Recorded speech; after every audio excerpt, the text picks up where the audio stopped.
नमस्कार, बुलेटिन में आपका स्वागत है। आपके साथ मैं हूं जीनत सिद्दीकी। शुरुआत करते हैं खबरों की। अयोध्या विवाद को लेकर एक बार फिर से उत्तर प्रदेश के मुख्यमंत्री योगी आदित्यनाथ ने बड़ा बयान दिया।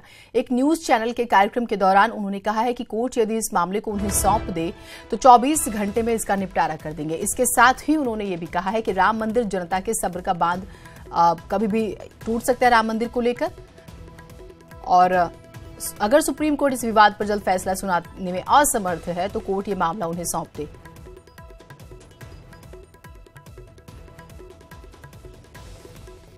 तो एक न्यूज चैनल के कार्यक्रम में जो है मुख्यमंत्री बोल रहे थे, वहां पर उन्होंने ये बयान दिया है।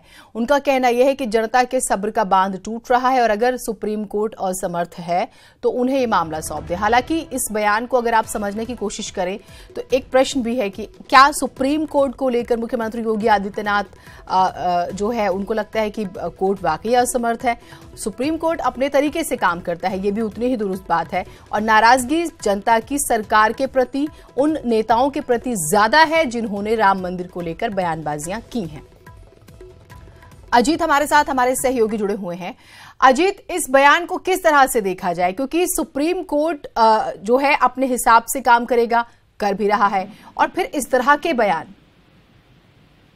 बिल्कुल जीनत, उत्तर प्रदेश के मुख्यमंत्री योगी आदित्यनाथ ने इस मसले पर बात की है। अगर उन्होंने बात किया तो उस बयान के मायने निकालेगी और जनता निश्चित तौर पर इस बयान को गंभीरता से लेगी, क्योंकि लगातार बीजेपी के नेता जरूर बोलते रहे, लेकिन मुख्यमंत्री कभी इस तरह का बयान उन्होंने नहीं दिया और हमेशा कहा कि लोगों को धैर्य रखना चाहिए और कोर्ट के फैसले का इंतजार करना चाहिए। लेकिन कल उन्होंने जिस तरह से बात की कि अगर सुप्रीम कोर्ट से नहीं हो पा रहा है तो मामला हमें सौंप दे, तो हम 24 घंटे के अंदर इस विवाद का निपटारा कर देंगे। मंदिर 24 घंटे के अंदर बनेगा, इस बात पर हम फैसला कर देंगे। तो निश्चित तौर पर कहीं ना कहीं 2019 के चुनाव की सुगबुगाहट जो है उसको देखते हुए योगी आदित्यनाथ की तरफ से कहा गया, क्योंकि सबको पता है कि 2019 का चुनाव आना है और अगर उत्तर प्रदेश से जीतेंगे तभी दिल्ली की कुर्सी पर हम काबिज हो पाएंगे। तो लिहाजा अब जो भी बयान बड़े नेताओं की तरफ से दिए जाएंगे वो सियासी बयान होंगे, लेकिन इस तरह का बयान पहली बार उत्तर प्रदेश के मुख्यमंत्री ने दिया है। तो निश्चित तौर पर इसके पीछे उनकी मंशा साफ है कि जो कट्टर हिंदुत्व का चेहरा है, उनका जो संघ का चेहरा है, एक तरीके से संत का चेहरा, वो एक बार सामने आया। और इसके पहले भी आपने देखा कि संघ के लोगों ने सरकार पर दबाव बनाया कि मंदिर बनेगा और भैया जी ने कहा कि 2025 तक बनकर तैयार होगा। और अयोध्या के संतों ने तो यहाँ तक कहा था कि अगर बीजेपी मंदिर नहीं बनाती तो मैनिफेस्टो से अयोध्या का मुद्दा निकाल दो। तो लिहाजा अब सरकार के पास कोई रास्ता नहीं है, तो कहीं ना कहीं मंदिर मुद्दे को लेकर वो एक करंट जनता में पैदा करना चाहते हैं। अजीत जी, एक चीज जो है थोड़ी सी समझने वाली, वो ये कि एक तरफ आप ही हैं जो आपने कोर्ट में अर्जी नहीं दी कि भाई इस मामले की जल्द सुनवाई हो, ना ही सेंट्रल गवर्नमेंट ने ना ही स्टेट गवर्नमेंट ने, आपने कोई ऐसी एप्लीकेशन कोर्ट में नहीं दी।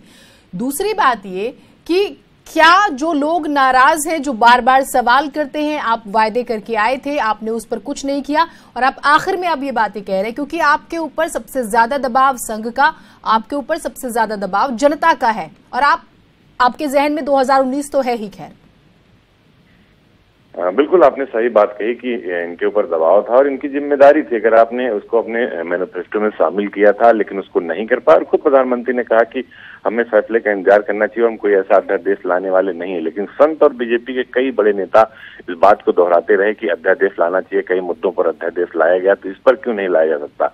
अब सरकार मुश्किल में है क्योंकि संत भी नाराज है, आरएसएस भी दबाव बना रही है, तो कहीं ना कहीं ये बयान देकर अपने दबाव को कम करने की कोशिश है मुख्यमंत्री योगी आदित्यनाथ की तरफ से। और दूसरा, ये मैसेज देने की कोशिश उनकी तरफ से है कि हम अभी उस मुद्दे पर कायम है और मंदिर हमारा मुद्दा है और हम उसे बनाएंगे।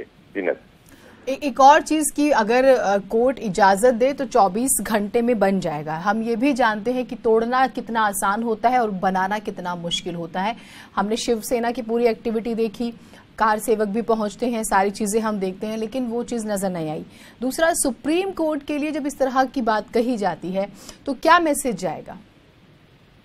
निश्चित तौर पर मैसेज यही देने की कोशिश की जा रही है कि हमारा कोई दोष नहीं है इसमें, जो दोष है वो न्यायालय का। और कल आपने देखा, एक दिन पहले जब साध्वी रितंबरा सीबीआई कोर्ट में पेश हुई तो उन्होंने भी कहा था कि ज्यादा देर से किया गया न्याय भी अन्याय होता है। तो निश्चित तौर पर चाहे संत हो चाहे मुख्यमंत्री हो, इसी बात का दबाव बना रहे हैं कि हम इसको पूरा करेंगे और 24 घंटे में इसका निपटारा कर देंगे। और पत्थर जो तराशे गए हैं वो 1 मंजिला तक के पत्थर तराशे जा चुके हैं। तो निश्चित तौर पर ये मैसेज देने की, जनता को अपनी तरफ आकर्षित करने की कोशिश है और पूरी तरह से सियासी बयान है ये। जीनत, ठीक बात है।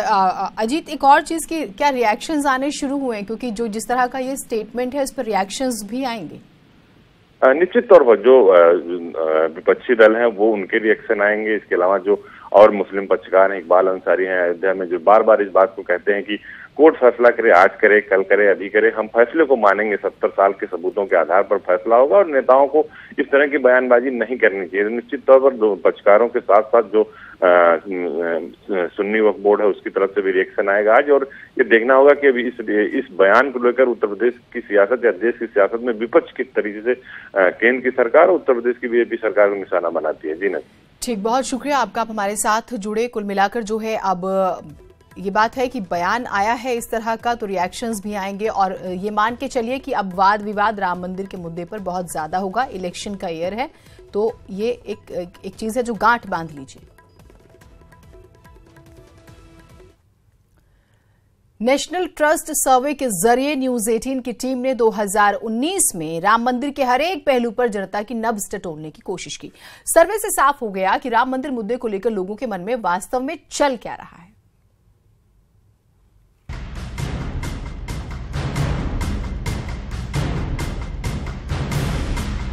न्यूज 18 ने देश की जनता की नब्ज टटोलने के साथ नेशनल ट्रस्ट कार्यक्रम के जरिए मिशन 2019 के लिए जनता के मूड को भांपने की कोशिश की। मिशन 2019 के तहत हर उस पहलू को छूने की कोशिश की जिससे जनता का सीधा सरोकार है। नेशनल ट्रस्ट कार्यक्रम के जरिए देश की जनता से राम मंदिर जैसे गंभीर मुद्दे पर भी सवाल किए गए। मसलन, क्या राम मंदिर 2019 चुनाव में मुद्दा होगा? राम मंदिर को 2019 के चुनाव में मुद्दा बनने पर 74% लोगों ने सहमति जताई, जबकि 26% लोगों ने राम मंदिर को मुद्दा नहीं माना। वहीं राम मंदिर निर्माण के मुद्दे पर नेशनल ट्रस्ट सर्वे की टीम ने सवाल किया कि क्या आप राम मंदिर निर्माण के लिए अध्यादेश के पक्ष में हैं? तो राम मंदिर निर्माण के लिए 75% लोगों ने केंद्र सरकार से अध्यादेश लाने की बात कही, जबकि 25% लोगों ने सुप्रीम कोर्ट के फैसले के साथ जाने की बात कही। सर्वे ने साफ कर दिया कि राम मंदिर को मुद्दा बनाने और केंद्र सरकार की ओर से अध्यादेश के पक्ष में ज्यादातर लोग हैं। वहीं पक्ष विपक्ष का राम मंदिर पर अलग अलग राय है। राम मंदिर के बारे में हम बहुत आश्वस्त हैं कि सुप्रीम कोर्ट जल्द से जल्द फैसला सुना दे और राम मंदिर, भव्य राम मंदिर बनने का रास्ता प्रशस्त हो। 30 सालों से जब जब इलेक्शन आया है, भारतीय जनता पार्टी ने राम मंदिर की बात करी है। इस दिवाली में उन्होंने देश के सामने कहा था कि एक दिया राम भगवान के लिए जलाइएगा। तो क्या पिछले साल दिवाली नहीं थी? 3 साल पहले दिवाली नहीं थी? क्यों जब इलेक्शन आता है तभी इनको राम मंदिर और राम भगवान याद आते हैं?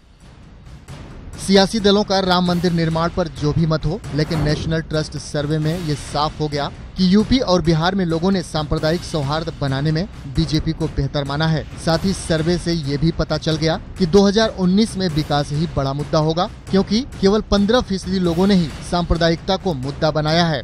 इसलिए 2019 में राम मंदिर बड़ा मुद्दा तो है, लेकिन सांप्रदायिक सौहार्द भी बना रहे। Bureau report, news 18 network. मुख्यमंत्री योगी आदित्यनाथ का गोरखपुर दौरा आज 2 दिनों तक गोरखपुर में रहेंगे सीएम। इन कई कार्यक्रमों में वो शिरकत करेंगे। जिले को मेडिकल के क्षेत्र में कई सौगात भी देंगे। 5 अस्पतालों में लोकार्पण का कार्यक्रम, महिला अस्पताल के मैटरनिटी विंग का भी वो लोकार्पण करेंगे। एयरफोर्स स्टेशन के पास बने 100 बेड के अस्पताल का भी लोकार्पण करेंगे। 3 सीएचसी में बने मिनी पीडियाट्रिक आईसीयू का भी वो लोकार्पण करेंगे।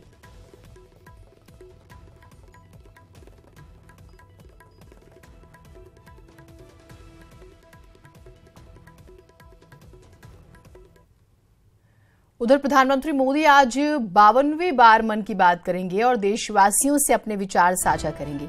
आकाशवाणी और दूरदर्शन की अगर हम बात करें तो सुबह 11 बजे जो है प्रसारित किया जाएगा उनका कार्यक्रम।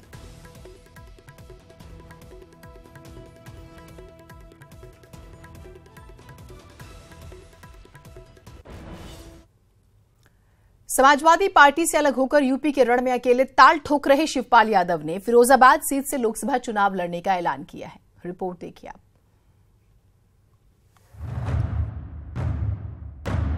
प्रगतिशील समाजवादी पार्टी बनाकर शिवपाल यादव ने पहले ही साफ कर दिया था कि अब यूपी के रण में उनका सामना अखिलेश यादव से आमने सामने का होगा। लेकिन अब इस सियासी रण में एक कदम और आगे बढ़ते हुए शिवपाल यादव ने ये भी साफ कर दिया है कि वो लोकसभा का चुनाव लड़ेंगे। इटावा में अपनी पार्टी कार्यकर्ताओं को संबोधित करते हुए उन्होंने खुलासा किया कि वो फिरोजाबाद सीट से लोकसभा चुनाव में ताल ठोकेंगे। आपने बुला रहे फिरोजाबाद में चुनाव लड़ो, वहां से प्रस्ताव कर दिया और सही है कि अब जब मांग हो रही, जनता की मांग हो रही, तो मुझे 30 तारीख को जाना है और मुझे अगर जनता ने मांग की तो मैं बिल्कुल चुनाव वहां से। शिवपाल इतने पर ही नहीं रुके। शिवपाल यादव ने हाल ही में सपा और बसपा में हुए गठबंधन को लेकर भी अखिलेश और मायावती पर हमला बोला। इस दौरान शिवपाल यादव कुछ भावुक भी नजर आए। शिवपाल यादव ने अखिलेश यादव पर अपनों को धोखा देने का आरोप लगाया।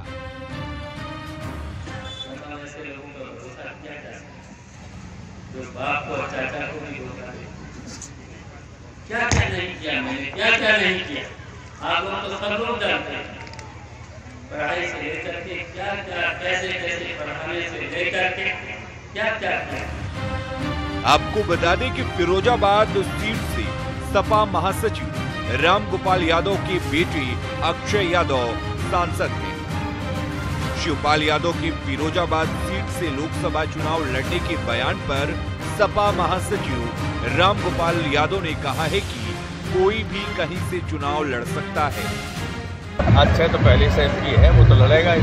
कौन लड़ता है कौन नहीं लड़ता है, ये है जो चाहे तो लड़ेगा। हमें तो कोई एतराज नहीं किसी के लड़ने। भले ही सपा महासचिव रामगोपाल यादव को शिवपाल के इस बयान से फर्क नहीं पड़ता हो, लेकिन साल 2019 में होने जा रहे लोकसभा चुनाव में सपा की राह उतनी भी आसान नहीं होगी, क्योंकि सियासी रण में अन्य विरोधी पार्टियों के अलावा सामना अपने ही परिवार के सदस्य से भी होगा। वहीं शिवपाल के फिरोजाबाद सीट से लोकसभा चुनाव लड़ने के बाद दोनों ही पार्टियों को ये भी पता चल जाएगा कि क्षेत्र की जनता फिलहाल किसके साथ है। Bureau report, news 18। और इस बीच एक बड़ी खबर नोएडा से आ रही है। डीएम को माफियाओं से खतरा, जान से खतरे की उन्होंने आशंका जताई है। दिसंबर में एसएसपी को डीएम ने पत्र लिखा, खुद को सुरक्षा दिए जाने की उन्होंने मांग की थी। खुद की सुरक्षा को जो मिली हुई है उसे उन्होंने नाकाफी बताया। और अब सवाल अब ये उठ रहा है कि उन्हें खतरा है किससे, जिसका वो बार बार जिक्र कर रहे हैं, और उन्होंने जो उन्हें सुरक्षा मिली हुई है फिलहाल उसे नाकाफी बताया है। उनके मुताबिक उनकी सुरक्षा में जो है इजाफा किया जाए।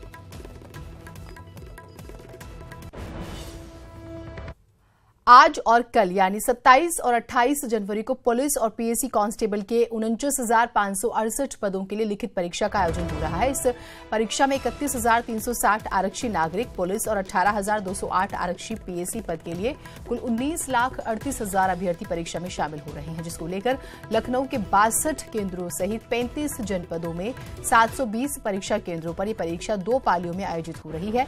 पहली पाली में सुबह 10 से 12 बजे और दूसरी पाली में शाम 3 से 5 बजे तक परीक्षा होगी। सुरक्षा इंतजाम के तहत सभी केंद्रों पर सीसीटीवी कैमरे लगाए गए हैं और एसटीएफ के साथ पुलिस बल हर केंद्र पर तैनात रहेंगे। परीक्षा को लेकर रेलवे और ट्रैफिक पुलिस ने भी विशेष व्यवस्था की है।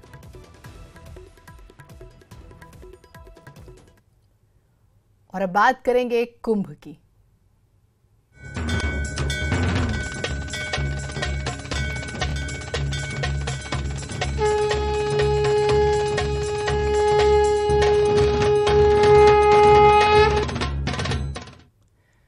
प्रयागराज कुंभ मेले में कठिन साधना और तप जप करने आए साधु संतों के अलग अलग रंग देखने को मिल रहे हैं। संत कहीं धार्मिक और सामाजिक मुद्दों पर चर्चा करते नजर आते हैं तो कहीं भक्ति भाव में मगन होकर आस्था की धुनी रमाते हुए दिख रहे हैं। लेकिन हम आपको भगवादारी बाबाओं के ऐसे रूपों से रूबरू कराने जा रहे हैं जिसे आपने शायद ही पहले कभी देखा हो। प्रयागराज के कुंभ मेले में आए साधु संतों और नागा सन्यासियों के लिए चाट संगम का आयोजन भी किया गया। इस चाट पार्टी में भगवाधारी चटपटे व्यंजनों का स्वाद लेकर चटकारे खाकर इसे चटकारे मारते हुए इसे खा रहे हैं। चाट पार्टी में कोई संत गोलगप्पे खाता दिखेगा तो कोई दही वड़े और पकौड़े का मजा लेते हुए नजर आएगा। आम दिनों में भक्तों को अपने हाथों से प्रसाद बांटते दिखाई देने वाले भगवाधारी इस चाट पार्टी में हाथ में कटोरियां और जो डोने होते हैं लिए हुए लाइनों में भी बखूबी नजर आ रहे हैं।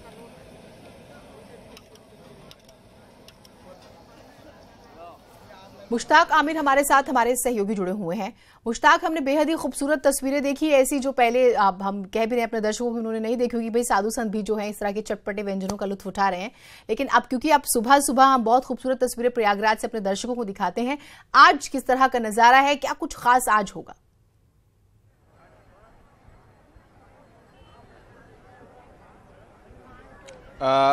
जीनत, आप सही कह रही हैं कि प्रयागराज में भव्य और दिव्य कुंभ का जो नज़ारा है वो दिन ब दिन रोज़ाना नया नया देखने को मिलता है। अभी आपने जिस चाट पार्टी का या चाट संगम का जिक्र किया वो साधु संतों की तरफ से आयोजित किया गया था। साधु संतों ने तमाम शिविरों के जो साधु संत यहाँ पर महात्मा आए हुए हैं उनको इस चाट संगम में जो इनवाइट किया था, उनको दावत दी थी और बहुत अच्छे से एक साधु दूसरे साधु को वो चाट पेश कर रहा है, एक दूसरे को खिला रहा है।